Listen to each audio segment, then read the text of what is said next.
जय हिंद फ्रेंड्स। एक कहावत है कि इंटरनेशनल रिलेशन को समझने के लिए दुनिया के जियो पॉलिटिक्स को समझना काफी महत्वपूर्ण माना जाता है। अगर आप इस दुनिया की समस्याओं को समझना चाहते हैं और दुनिया में किस प्रकार के सिचुएशन डेवलप हो रहे हैं, उन सारी कंडीशन को अगर समझना चाहते हैं तो सबसे बड़ी जो चीज होती है वो होती है जियो पॉलिटिक्स, यानी भू राजनीतिक। अगर भू राजनीतिक कूटनीतिक को अगर आप समझने में सक्षम है तो यकीन मानिए कि दुनिया स्तर पे किसी प्रकार का अगर कोई इंसिडेंट हो रहा है, उस इंसिडेंट को समझना आपके लिए काफी आसान हो जाएगा। लेकिन ध्यान रहे कि अगर आप भू राजनीतिक कूटनीतिक को अगर आप नहीं समझते हैं तो अंतर्राष्ट्रीय संबंध से संबंधित अगर कोई मुद्दे दुनिया में अगर हो रहे हैं तो आपके लिए समझना काफी कठिन हो जाएगा। अब आप बोल रहे हैं कि मैं कौन सी पहेलियां बुझा रहा हूं। एक करंट अफेयर का एक टॉपिक है डिस्प्यूट ऑफ अखंड भारत। आपको याद होगा कि पिछले महीने हमारा एक नया संसद बनकर तैयार हुआ और नया संसद बनने के बाद भारत के संसद में एक अखंड भारत का मैप उसमें जारी किया गया, लगाया गया। और जैसे वह मैप लगाया जाता है, हमारे अगल बगल के देश जो नेबर कंट्री हैं वह कुछ मुद्दों को लेकर के भारत से, उस अखंड भारत से संबंधित जो मैप लगाए गए हैं उससे कुछ क्वेश्चन एराइज करते हैं और पूछने का प्रयास करते हैं। अब तक आप लोग इस प्रकार की न्यूज को न्यूज़पेपर में अलग अलग न्यूज चैनलों के माध्यम से समझने का प्रयास किया है, लेकिन मैं आज इस मुद्दे को थोड़ा सा डिफरेंट तौर पर आपको समझाने का प्रयास करूंगा। अब देखिए कि जैसे एक कॉन्सेप्ट है चाइना का। क्या है चाइना का कॉन्सेप्ट? सलामी स्लाइस। नाम आप लोगों ने सुना होगा, नहीं सुने हैं तो मैं इसको बताने का प्रयास करूंगा। आखिर सलामी स्लाइस किसको कहें और इस प्रकार के वह कूटनीतिक तरीका कैसे अपनाता है और उसका क्या मतलब है, इसको समझिए। सलामी स्लाइस को अगर आसान भाषा में समझना है तो एक देश दूसरे देश पर धीरे धीरे उसके क्षेत्रों को ऑक्युपाई करना शुरू करता है, उस क्षेत्र को अपने तहत लाने का प्रयास करता है, तब तक जब तक सामने वाला देश एग्रेसिव मूड में ना आ जाए। यानी एक तरीके से दूसरे देश की यह जांच करना कि यह देश मेरे द्वारा जो ऑक्युपाइड किए जा रहे हैं एरिया, उस एरिया को वह कब तक उस मुद्दे को वह सस्टेन कर सकता है। थोड़ी सी मेरी बातें आपके लिए जटिल हो सकती है, इसको समझिए। जैसे मैं कहूं कि ये चाइना है और ये इंडिया है, यहां इन दोनों की बाउंड्री मैंने खींच दिया। अब चाइना क्या करेगा कि इस बाउंड्री के पार करके यहां तक आएगा, फिर यहां आएगा, फिर यहां आएगा। धीरे धीरे कभी हो सकता है कि कोई नेवल बेस बना दिया जाना, वहां पर कोई घर बना दिया जाना, कुछ मतलब धीरे धीरे एक्टिविटी करते जाना दूसरे देश के एरिया में। यह तब तक किया जाता है कि जब तक इंडिया इस पर रिएक्शन ना करे, कुछ रिएक्ट ना करे। आसान भाषा में समझें तो जो चाइना है यह जानने का प्रयास करता है कि आप मेरी हरकतों को आप कितने स्तर तक सस्टेन कर सकते हैं। अगर आप तुरंत एग्रेसिव हो जाएंगे तो चाइना वहीं से पीछे चला जाएगा। अगर आप एग्रेसिव नहीं होंगे तो जरूरी है कि पहले बाउंड्री यहां था, अब यहां तक हो जाएगा। तो दुनिया स्तर पर इस प्रकार की चीजें होती है और खास करके चाइना इस प्रकार की हरकतें करता है।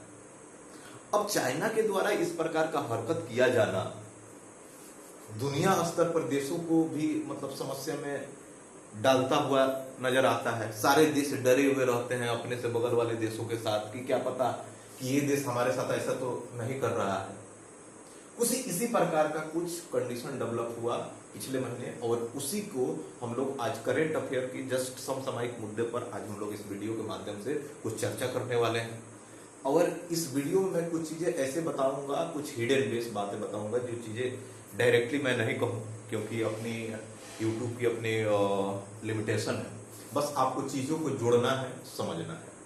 देखिए ये हमारा इंडिया में आप देखेंगे कि जो मैंने डॉट डॉट लाइन से दिखाया है वह एक पाकिस्तान, यहाँ पर अफगानिस्तान, यहाँ बांग्लादेश, यहाँ नेपाल, भूटान और यहाँ श्रीलंका। ये वाला क्षेत्र आपका ईरान का है।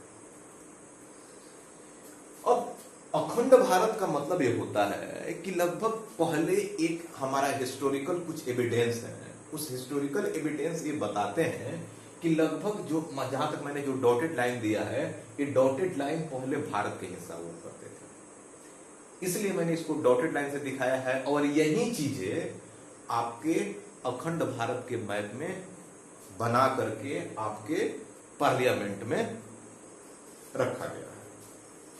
अब जैसे ही चीजें लगाया गया, कुछ हमारे जो नेबर कंट्री हैं, इन नेबर कंट्री का कुछ अपना इनका कुछ संदेह हुआ और इन्होंने भारत से कुछ जवाबें मांगी हैं, उसको हम लोग अभी समझने का प्रयास करते हैं। देखिए, मैं 2-3 कैटेगरी में इस मुद्दे को लेकर के चलूंगा और लास्ट में कंक्लूजन दूंगा कि भारत ने ऐसा क्यों किया और एक आपका एक सकारात्मक पक्ष क्या होना चाहिए। अब देखिए, पाकिस्तान का क्या मानना है कि पाकिस्तान, जैसे आपको पता होगा कि आर्टिकल 370 और 35A का डिस्प्यूट 2019 से चला और लगभग जम्मू कश्मीर और लद्दाख को एक यूटी का दर्जा दे दिया गया और वहां की जो विशेष दर्जा था उसको खत्म कर दिया गया।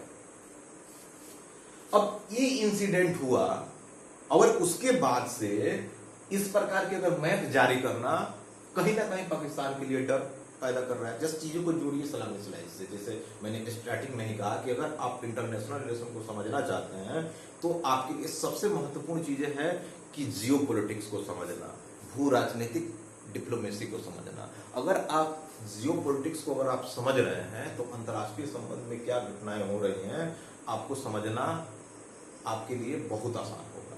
लेकिन अब अगर आप जियो पॉलिटिक्स नहीं समझते हैं, यानी एक मुद्दे को दूसरे मुद्दे के साथ अगर इंटरलिंकिंग करने अगर आपको नहीं आता है, यकीन मानिए आपके इंटरनेशनल रिलेशन से संबंधित आपकी समस्याएं दूर होने वाले नहीं है। तो चीजें इंटरनेशनल रिलेशन को समझने के लिए आपको ये जरूरी है कि दुनिया स्तर में जो जियो पॉलिटिक्स जो हो रहे हैं उस चीजों को समझना, इंटरलिंकिंग करना। दूसरा ये है कि आप देखेंगे कि सर्जिकल स्ट्राइक भारत ने किए थे पाकिस्तान पे, ये भी एक प्रकार का डर है। दूसरा यह है कि FATF, financial action task force, एक ऑर्गेनाइजेशन है और इसके माध्यम से भारत जो है अमेरिका को पाकिस्तान को बिल्कुल अलग थलग करने का प्रयास कर रहा है। और एक बड़ा ऑर्गेनाइजेशन है जो इसके माध्यम से अगर जो कंट्री जो वीक होते हैं उनको यह लोन सैंक्शन वगैरह करता है, कुछ प्रॉपर वेलफेयर के लिए भी कुछ पैसे वगैरह देने का प्रयास करता है। तो लगभग, लेकिन जो देश टेरर ग्रुप में पैसे खर्च करते हैं, मनी लॉन्ड्रिंग करते हैं, आतंकवाद गिरोह को विकसित करते हैं, अगर इस प्रकार का काम अगर कोई देश अगर करता है तो FATF उस पर सैंक्शन लगा देता है। और सैंक्शन लगाने का मतलब ये होगा कि जब FATF सैंक्शन लगाएगा तो आपके वर्ल्ड बैंक, IMF जैसे जो बड़े ऑर्गेनाइजेशन जो लोन देते हैं दुनिया स्तर पर, जिससे देश की आर्थिक व्यवस्था अच्छी होती है। जैसे आपको पता होगा कि भारत में भी लगभग 1991 में कुछ समस्याएं उत्पन्न हुई थी और हम लोगों को LPG रिफॉर्म करने पड़े थे और उस समय IMF ने भारत को एक अमाउंट दिया था जिससे हमारी इकोनॉमी को बूस्ट मिली थी और आज तक हम अगर देखा जाए तो लगभग अपने इकोनॉमिक सिस्टम को बेहतर करते हुए नजर आ रहे हैं। एनीवे, तो लगभग FATF में भारत, क्योंकि जो पैसे पाकिस्तान के पास आता है तो पाकिस्तान इन जनरल करता क्या है, उस पैसे का वह टेरर ग्रुप में खर्च करता है, आतंकवादी ग्रुप मतलब अपनाता है। जैसे आप वहाँ बहुत सारे आप देखेंगे कि वहां पर गिरोह बने हुए हैं, उस पर वो पैसे खर्च होता है, मनी लॉन्ड्रिंग होता है, भारत के पैसे वहां पर डुप्लीकेट तौर पर बनाए जाते हैं, फिर वही पैसे भारत में आते हैं। इस प्रकार के इंसिडेंट को देखते हुए लगभग भारत ने पाकिस्तान को टारगेट किया और FATF के लिस्ट में उसको काफी डाउन करने का प्रयास किया। दूसरा है कि इंडस रिवर डिस्प्यूट। पहले ये जो टॉपिक है, सारे टॉपिक अपने आप में काफी जटिल टॉपिक हैं, बड़े टॉपिक है। मैं बस सिर्फ और सिर्फ सागर में गागर भरने का प्रयास कर रहा हूं। अब लगभग 1960-65 के दशक में आप देखेंगे कि एक सिंधु समझौता हुआ था जिसमें ऐसा माना गया था कि लगभग जो इंडस नदी है, जो सिंधु नदी से जो पानी आते हैं, कितना पानी पाकिस्तान में जाना चाहिए और कितना भारत में रहना चाहिए। काफी हद तक सबसे ज्यादा पानी इंडस की लगभग 60 से 70% पानी जो है वह आपका देखेंगे कि ये पाकिस्तान में जाता है, बहुत कम पानी जो भारत में आता है। लेकिन भारत जो है इसकी अभी डिमांड कर रहा है कि उस 1960 के दशक में जो भारत की जो परिदृश्य था, जिस प्रकार के हमारे डिमांड थे, अब उस प्रकार के डिमांड हमारे पास नहीं है। अब हमारी पॉपुलेशन बढ़ रहा है, डेवलपमेंट हो रहा है, और डेवलपमेंट होने की वजह से अब हम लोगों की पानी की जो डिपेंडेंसी है वो बढ़ रही है। तो इसको भी डर है पाकिस्तान को, और लगभग भारत ने एक पॉलिटिकल मैप जारी किया 2019 में, और 2019 का जो पॉलिटिकल मैप जो भारत ने जारी किया उसमें पीओ के जो है पाकिस्तान ऑक्युपाइड कश्मीर, जिसको वैसा क्षेत्र जो मतलब भारत का क्षेत्र जो पाकिस्तान में है उसको हम लोग पाकिस्तान ऑक्युपाइड कश्मीर कहते हैं, और उसी क्षेत्र को जो पाकिस्तानी लोग हैं उसको आजाद कश्मीर बोलते हैं। यही कंसेप्ट है इसका। तो लगभग वहां पर इस क्षेत्र को भारत ने अपने मैप में जारी कर दिया 2019 के पॉलिटिकल मैप में, और उस पीओ के वाले क्षेत्र का लगभग कैपिटल भी डिसाइड कर दिया गया। एक जगह है मुजफ्फराबाद, उसको डिसाइड कर दिया गया कि अगर पीओके का जो कैपिटल होगा वो मुजफ्फराबाद होगा। अब देखिए कि इतना इंसिडेंट पाकिस्तान के साथ हुए हैं, और उसके बाद इस पाकिस्तान को अखंड भारत में दिखा देना, ये सबसे बड़ा चैलेंजेस डेवलप किया पाकिस्तान के लिए। अब पाकिस्तान को ऑब्वियसली बात है कि पाकिस्तान को बुरा लगेगा इस चीजों को, कि क्या पता जब आप आर्टिकल 370 पर काम कर सकते हैं, एफएटीएफ के मुद्दे पर पाकिस्तान को अलग थलग कर सकते हैं, इंडस रिवर पर मतलब जो डिस्प्यूट चल रहा है उस पर अपना डिमांड है वो रख सकते हैं, न्यू पॉलिटिकल मैप जारी कर सकते हैं, सर्जिकल स्ट्राइक कर सकते हैं। मतलब इस प्रकार के अगर आप काम कर सकते हैं, प्लस साथ में एक और चीज मैं ऐड कर दूं कि लगभग अमेरिका के रिश्ते भारत के साथ बेहतर होते जा रहे हैं। एक समय ऐसा था कि अमेरिका के रिश्ते पाकिस्तान के साथ अच्छे थे, और अभी के समय में अमेरिका के रिश्ते जिस देश के साथ अच्छा होते हैं, ऑब्वियसली बात है कि वह देश अपने आप को दुनिया स्तर पर अपने आप को बिल्कुल ही स्ट्रांग फील करने लगता है। और जो देश पहले से ही स्ट्रांग है, जिसकी एक अपनी गरिमा है हर एंगल से, और उसके साथ अगर बड़े देश का अगर सपोर्ट मिल जाता है तो सोचिए कितनी बड़ी बात हो जाती है। तो ये भी है, तो ये पाकिस्तान का, और पाकिस्तान ने ये बातें कहा, ट्वीट किया इनके मंत्रियों ने कि इस प्रकार का हरकत किया जाना भारत के लिए ये काफी गलत है। अब आते हैं कि नेपाल ने भी कुछ बातें कहा कि इनको भी कुछ आपत्तियां हैं। क्या आपत्तियां हैं इनकी? एक हुआ था कि लगभग आपने मॉडर्न हिस्ट्री में पढ़ा होगा सुगौली की ट्रीटी, और सुगौली की ट्रीटी में ये चीजें नेपाल और भारत के जो बाउंड्री थे वो पूर्ण तरीके से एकदम क्लियर कर दिए गए, क्रिस्टल क्लियर, कि भारत और नेपाल के बीच में किसी प्रकार का समस्या ही उत्पन्न हो। लेकिन आप देखेंगे कि यही जो मैप जारी किया गया 2019 में, उस मैप में आप देखेंगे कि काला पानी हो गया, चांदीपुर लेक हो गया, इस सारा चीजें जो है वो भारत के में दिखाया गया। अब नेपाल को ये चीजें डर लगने लगा कि मतलब आप जो सुगौली की ट्रीटी है उसके बिहाफ में ये चीजें क्यों कर रहे हो, ये पहले। और इसके इस मुद्दे के बाद 2020 में आप देखेंगे कि जो नेपाल है वह नेपाल ने एक अपना पॉलिटिकल मैप जारी किया, और उसमें भारत के कुछ भाग को वह अपने में दिखा दिया। अब ये वाला डिस्प्यूटेड है, आपका काला पानी मुद्दा हो गया, चाहे लिपू लेक है, ये कैसे नेपाल कहता है कि वह मेरा पार्ट है, और भारत कहता है कैसे यह भारत का पार्ट है। कभी करेंगे इस पर खास पड़ताल अच्छा से, उसमें पूरा डिटेल है। आपका 1815 का जो ट्रीटी हुआ था सुगौली की, उसमें पूरा डिटेल है, क्योंकि हम विषय से विषयांतर होना नहीं चाहते हैं। मैं चीजें बस सिर्फ ओवरव्यू देना चाहता हूँ कि आप अपने दिमागों में इस चीजों को लिंक को जोड़ पाएं, और फिर जो हमारा जो अखंड भारत का जो डिस्प्यूट अभी करंट अफेयर्स में है, क्योंकि इस प्रकार के क्वेश्चन अगर आप सिविल सर्विस का प्रिपरेशन अगर आप कर रहे हैं तो हो सकता है कि इंटरव्यू में क्वेश्चन पूछे जा सकते हैं, इस प्रकार के कोई क्वेश्चन आपके ऐसे में पूछा जा सकता है। तो लगभग ये सारा चीजें अगर जब आपको पता होगा तो आपके लिए काफी आसानी हो सकती है। और जो चीजें व्यवस्थित करंट अफेयर में रहता है तो सामान्य तौर पर जो अगल बगल के जो लोग होते हैं वो भी आपसे पूछते रहते हैं, तो चीजों को ज्यादा डेप्थ के साथ जानकारी लेना काफी मुश्किल हो जाता है। तो लगभग इनकी भी डिस्प्यूट समझ में आ रहा है। उसके बाद लगभग बांग्लादेश। अब बांग्लादेश के जो फॉरेन अफेयर्स मिनिस्टर हैं उन्होंने तो लगभग एक लिखित तौर पर भारत से डेटा मांगे हैं कि लगभग भारत के द्वारा जो अखंड भारत का मैप जो जारी किया गया है और उसमें बांग्लादेश को भारत का अभिन्न माना गया है, ऐसा क्यों किया गया है, इस चीज को लेकर के यहाँ के द्वारा मांग किया गया है कि भारत इसका एक जवाब दे।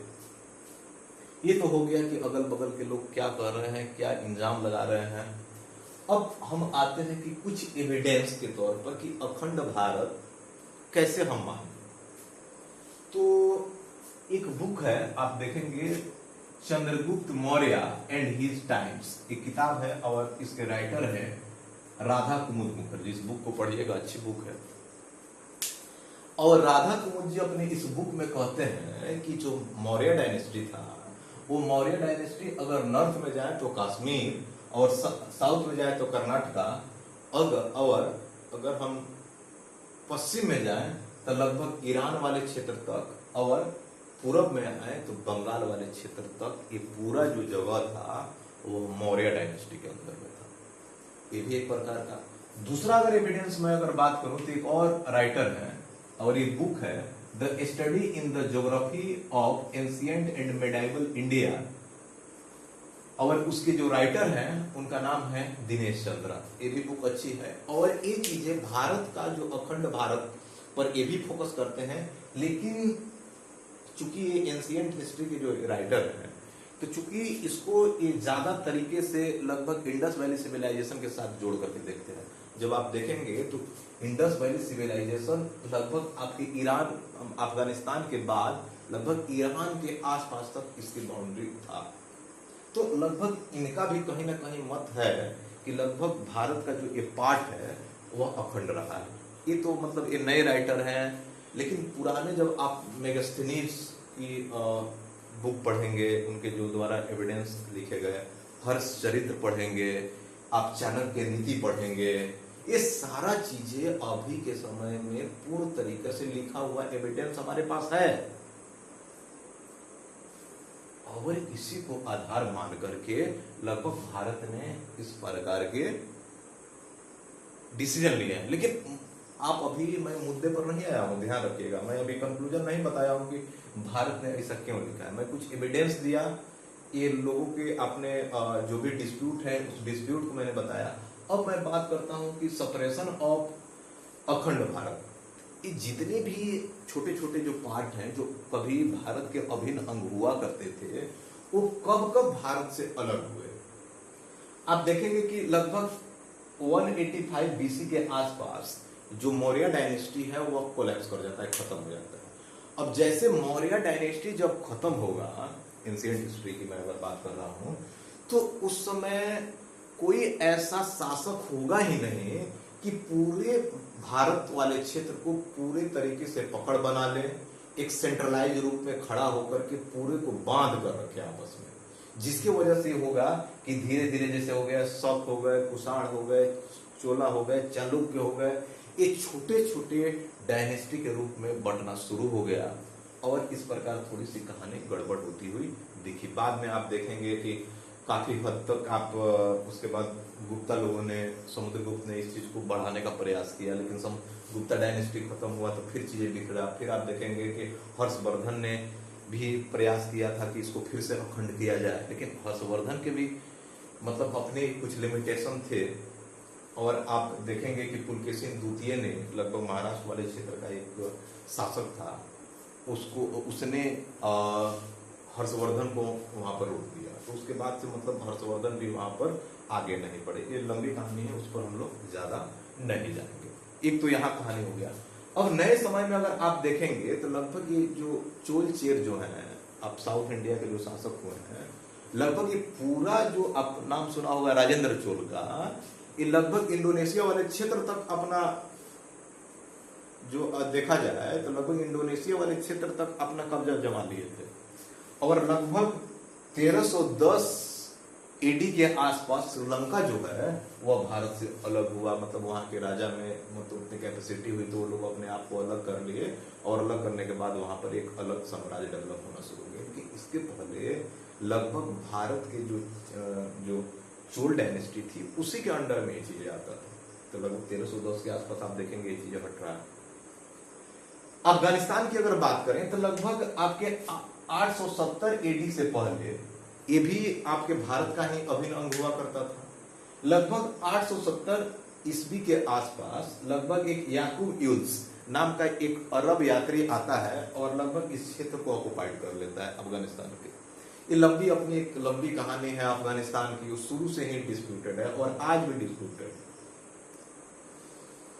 तो लगभग अब उसके बाद इस पर शासन हो गया मुगल का, और मुगल के बाद इस पर ब्रिटेन का शासन हो गया।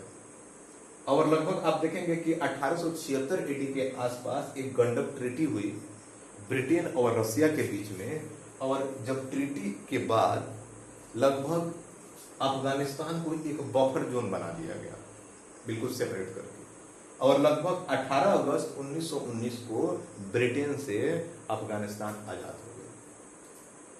ठीक है, इतनी चीजें आप समझ, लेकिन आप इसका भी इंटरलिंकिंग आप देखेंगे कि ये भी एक पार्ट हुआ करता है। अगर इसको एंशिएंट हिस्ट्री में लेकर के जाए तो एक जगह है गंधार, और महाभारत जब आप पढ़ेंगे तो महाभारत में जो एक जगह का चर्चा हुआ है गंधारी का, तो वो गंधार की ही थी। छोड़ दीजिए महाभारत की, जब आप पढ़ते हैं जब मगध एम्पायर, तो जब मगध एम्पायर जब आप पढ़ेंगे तो मगध एम्पायर में भी गंधार का चर्चा किया गया है। जो 16 जो महाजनपद जो बना हुआ था उसमें गंधार भी था।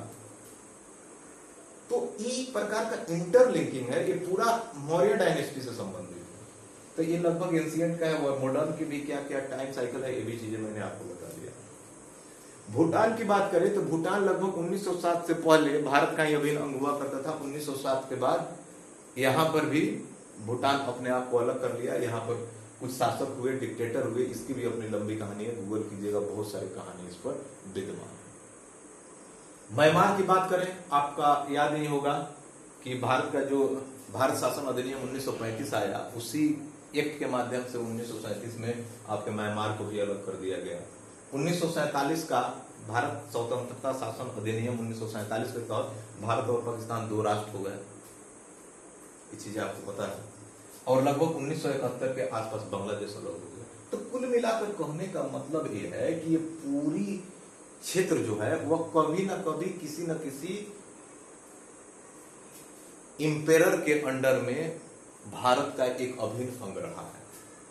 ये तो मुद्दा हो गया, आप समझ में आ गया आपको। अब थोड़ा सा मैं दुनिया पर नजर डालता हूं। आप देखेंगे कि पहले 2-3 मैं एग्जांपल, एक यूएसएसआर का उदाहरण दूंगा और एक उदाहरण मैं दूंगा आपका ओटोमन एम्पायर का। ओटोमन एम्पायर जैसे लगभग 27-28 छोटे छोटे पार्ट में लगभग एक स्टेट के रूप में बना करके इस्तांबुल में एक सेंटर बना करके वो था, और शासन व्यवस्था एकदम बहुत बेहतरीन तरीका से हो रहा था। लेकिन बाद में कोलैप्स हो गया, टूट गया फर्स्ट वर्ल्ड वॉर के बाद। और उसके बाद से जो उसका जो बड़ा पार्ट था, जिसको आज हम लोग टर्की कहते हैं, और टर्की तो यही आज चाह रहा है आजकल कि मैं फिर से इस चीज को यूनाइट करूं, फिर से लगभग मैं उसी प्रकार के ओटोमन एम्पायर को डेवलप करूं। आप यूएसएसआर को देख लीजिए कि लगभग 1991 में मिखाइल गोर्बाचेव के इकोनॉमिकल रिफॉर्म की वजह से यूएसएसआर कोलैप्स हो गया, और कोलैप्स होने के बाद लगभग 15 भाग में जो टूटा, उसमें एक जो यूएसएसआर का जो बड़ा पार्ट था वो था रसिया। और आज का रसिया वही काम तो कर रहा है यूनाइट करने के। व्लादिमीर पुतिन का यही तो स्टेटमेंट आप बार बार सुनते रहते हैं कि दुनिया परिदृश्य में चीजें चल रहा है। अब आते हैं कि क्या कंक्लूजन होना चाहिए, भारत ने इस प्रकार के मैप क्यों जारी किया है। देखिए, जहां तक मैं इस मुद्दे को अगर समझ पा रहा हूं, और कुछ मैंने फॉरेन ऑफ एक्सटर्नल अफेयर्स के वेबसाइट पर मैंने इस चीजों को पड़ताल करने का प्रयास किया वीडियो बनाने से पहले, तो कुछ मुझे इसके एविडेंस मिले, कुछ इसके स्पोक पर्सन ने कुछ बातें कहा। भारत ने एक बहुत ही सकारात्मक उत्तर दिया जो आप लोगों को कोट भी करना चाहिए। भारत का मानना है कि हम जो चीजें यहां पर दिखा रहे हैं इसको सॉवरेनिटी पर्पस से नहीं दिखा रहे हैं। अब आप लोगों में से अगर सॉवरेनिटी का अर्थ अगर आप नहीं समझ पा रहे हैं तो इंडियन पॉलिटी के बेसिक क्लास में मैंने सॉवरेनिटी को बहुत अच्छा से एक्सप्लेन किया, उसको समझ लीजिए। अगर आ रहा है तो बहुत अच्छी बात है। तो भारत ने कहा है कि हम इसको सॉवरेनिटी के तौर पर इसको नहीं दिखाने का प्रयास कर रहे हैं, जबकि भारत जिस प्रकार का एक कंसेप्ट डेवलप किया है, भारत की एक अपनी फॉरेन पॉलिसी रही है, भारत के एक दर्शन रहे हैं कि भारत का कल्चर इतना व्यवस्थित रहा है कि वह अपने सांस्कृतिक के जो सांस्कृतिक चीजें होती है ना किसी भी देश की, चाहे किसी मनुष्य के अंदर में, उसके अंदर जो पॉजिटिवनेस होता है, उस पॉजिटिवनेस के वजह से भारत जो था वह अखंड था। यानी मतलब पाकिस्तान हो, चाहे वह ईरान वाला पार्ट हो, चाहे अफगानिस्तान हो, या बांग्लादेश हो, चाहे श्रीलंका हो, लगभग भारत में वही कल्चर विद्यमान है, इनमें वही कल्चर विद्यमान है जो भारत में विद्यमान है। तो भारत कभी भी अगर अखंड भारत की अगर इस प्रकार का अगर मैप जारी कर रहा है तो ये अपनी संस्कृति को बता रहा है कि हमारी संस्कृति कितना बेहतर थी कि हम इतने बड़े जो क्षेत्र था उसमें हम एक दूसरे को बांध कर रखते थे। बाकी किसी प्रकार का कोई कहानी नहीं है भारत के द्वारा, अगर किसी प्रकार की कोई बुरी मानसिकता नहीं है। अगर चाइना के पॉलिसी इस्लामिक स्लाइस पॉलिसी से अगर इसको जोड़कर देखने का प्रयास कर रहा है तो वह गलत देख रहा है। एक हिस्ट्री के एक राइटर हैं, उन्होंने भारत के संस्कृति पर क्या खूब लिखा है, जब उनकी आप हिस्ट्री की बुक पढ़ेंगे बहुत आनंदित होंगे। वो अपने बुक में लिखते हैं कि भारत एक ऐसा देश जहां पर एक साइड में हिंदू अपने ईश्वर को याद कर रहा है, ठीक उसके ऑपोजिट डायरेक्शन में मुसलमान अपने गॉड को याद कर रहा है, और क्रिश्चियन जो है वह चर्च में अपने गॉड को याद कर रहा है। कहने का मतलब है कि ऐसा देश जिसमें सारे लोगों की संस्कृति को एक साथ ऑब्जर्व करने की क्षमता रखता है, सारी चीजों को एक जगह समाहित करने का प्रयास करता है। एक ऑथेंटिक डेटा बताता हूं कि दुनिया में इस्लाम जहां गया पूर्ण तरीका से इस्लामीकरण किया, लेकिन भारत ही एक ऐसा देश है कि इस्लाम भारत में माइनॉरिटी की तरफ आए भारत में, और माइनॉरिटी की तरह ही रह गए, क्योंकि भारत ने उनको उनके कल्चर को समझाते हुए अपने कल्चर को व्यवस्थित तौर पर समझाया, और उनके बीच में इस प्रकार का एक बाउंड्री खींचा कि दोनों के कल्चर आपस में मिल गए, और जिस उद्देश्य से वो लोग आए थे वह अपना उद्देश्य भूल गए और यहाँ की संस्कृति में अपने आप को जोड़ने का प्रयास कर रहे। तो लगभग जिस प्रकार से जो हमारा नॉन वायलेंस में हम लोग यकीन करते हैं, पहले आपकी रणनीति को अपनाते हैं, वसुधैव कुटुंबकम की नीति को अपनाते हैं, यह हमारा फॉरेन पॉलिसी है।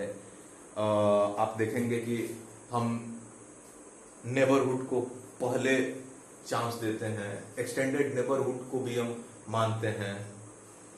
तो लगभग इस प्रकार की हमारी एक पहचान है, हमारी एक गरिमा है, और उतनी बड़ी गरिमा युक्त भारत होकर के किसी भी प्रकार का इलीगल काम नहीं कर सकता है। तो जो लोग अगर इस प्रकार का अगर डर हो रहा है तो वह डर इलीगल है। एक लाइन में चीजों को और कहूं कि अगर डर हो रहा है तो थोड़ा सा डर होना भी चाहिए। मैंने थोड़ा सा कहा कि मैं कुछ चीजें ऐसे हिडन बताऊंगा जो चीजें होना भी चाहिए। कभी कभी ऐसी चीजें होती है कि लगभग अगर सलामी सलाइस जैसी अगर कुछ इंसिडेंट डेवलप करता है चाइना, तो लगभग आप देखते हैं कि वहाँ की कुछ फॉरेन पॉलिसी होता है और लोगों के बीच में जो एक नेशनलिज्म जो होता है उसको डेवलप करने में वो सक्सेस भी रहता है। तो कभी कभी अगर इस प्रकार की अगर डिप्लोमेसी करने से अगर कुछ प्रॉफिट हो जा रहे हैं जबकि आपकी मानसिकता अच्छी है, तो इस प्रकार की डिप्लोमेसी काफी हद तक सकारात्मक मानी जा सकती है। तो उम्मीद करते हैं कि ये सारा कंसेप्ट जो है आपको समझ में आ गया होगा। इस वीडियो को ज्यादा से ज्यादा आप लोग शेयर करने का प्रयास करें। Thank you.